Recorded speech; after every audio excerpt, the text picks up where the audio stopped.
Ladies and gentlemen, fight fans and casual blood sport enthusiasts, today we're tackling the most controversial, brain-melting and logic-defying debate of all time. Can an untrained woman defeat a highly trained male fighter in an unregulated MMA fight? Oh, you scoff, you chuckle, you roll your eyes and mutter, impossible? Well, buckle up, because I'm about to lay out an argument so persuasive that even Joe Rogan would have to pause mid-podcast and say, you might be onto something. Let's start with our trained male fighter. He's conditioned, disciplined, and a living weapon of destruction.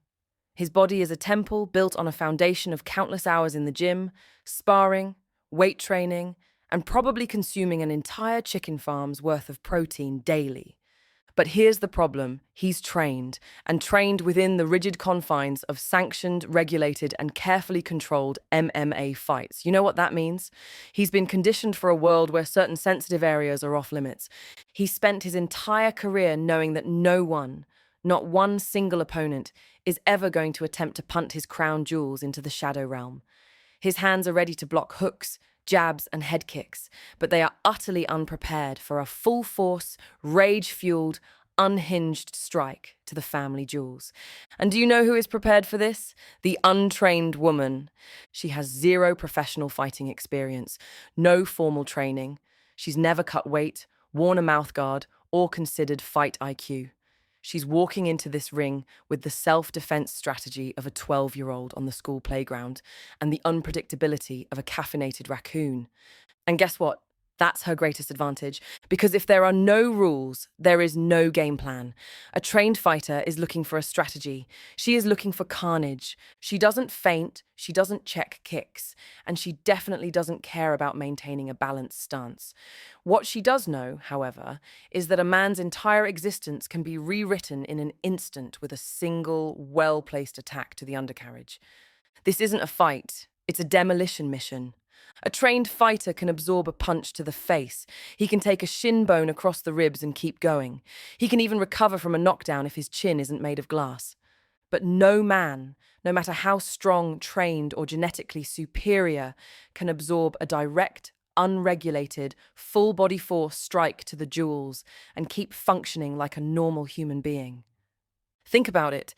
Even a light accidental tap during a casual sparring session can turn the strongest warrior into a fetal-positioned, whimpering shell of his former self. Now imagine a full-force, street survival.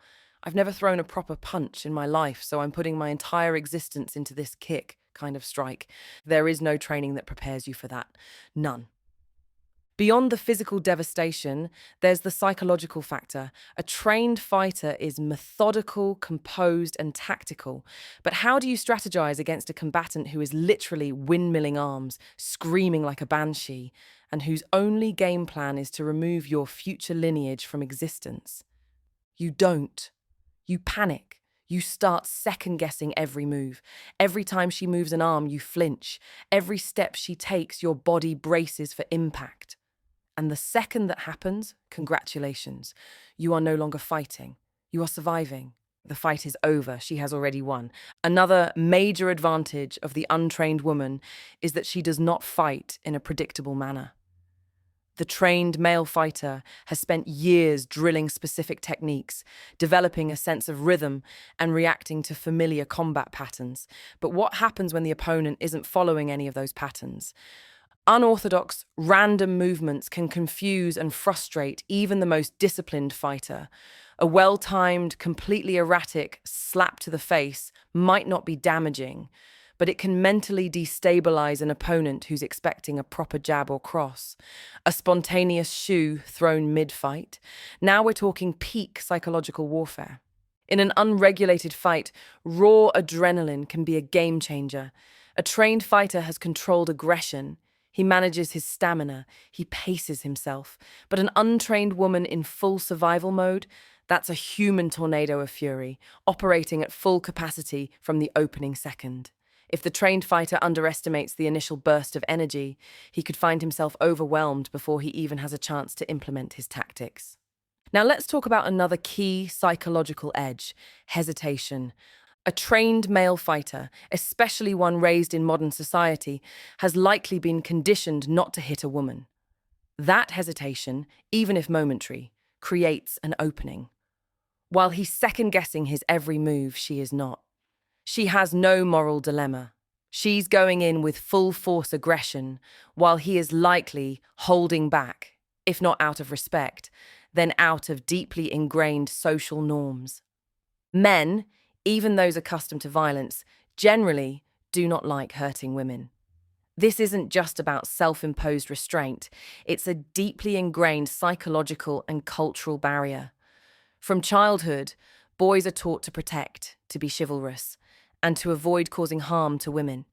Even in the most brutal of sports, where men batter each other with bone-crushing force, that hesitation remains when faced with a female opponent.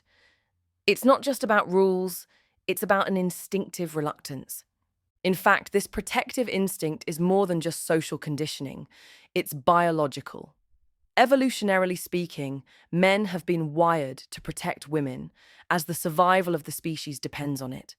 Throughout history, men have instinctively shielded women from harm rather than inflicted it upon them. So, when faced with a female opponent, a deep-seated, primal part of his brain is screaming, "Do not hurt her," even as the rational part is saying, "Defend yourself." This internal conflict is yet another major weakness, one that the untrained woman does not share. Furthermore, women are generally smaller, making them harder to hit accurately, especially for a fighter used to sparring with opponents of a similar height and reach. If the trained fighter struggles to land clean shots, and the untrained woman keeps up a chaotic, unpredictable pace, she could wear him down through sheer persistence. And let's not forget another key factor: sheer audacity. An untrained woman has nothing to lose. No pride, no ranking, no reputation in the fighting world. But a trained fighter?